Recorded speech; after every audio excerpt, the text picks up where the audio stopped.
I think a few things. I think what's happened is a lot of the funds have a 5-year, deployment schedule.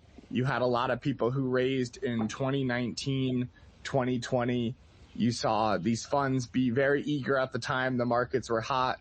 They deployed maybe, half of their fund, maybe a little bit more in those first, 2-3 years as they were eager to chase those investments. What happened is I think, some of those investments haven't returned. So we haven't seen the circulation of money in the DeFi space, in the alternative assets. And that's why we're kind of seeing the disconnect in like Bitcoin's doing well because it's an institutional asset, but institutions aren't coming into DeFi or alternative assets to kind of inject some new capital. So we have money that's just been sitting here. I think it's kind of locked up a little bit.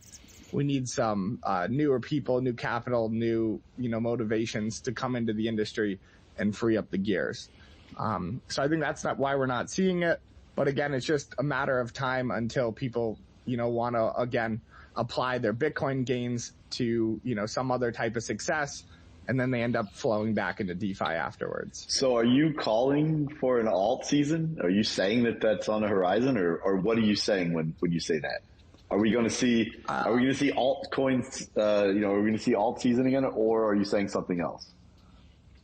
I think the gears have to free up eventually, and I don't think it's going to look like what it did before, where, things were a little bit easier, money freed up, and things were circulating, I would say, very widely. You would put into maybe 10 projects. A few of those projects would return. You would put it into something else. I don't think we're ever going to see that again, but I do think we will see a startup culture. People who are building products that change people's lives. They have some type of consumer connection to it where, it's doing something in their daily life. And once we see that, we'll onboard people who have been outside the space.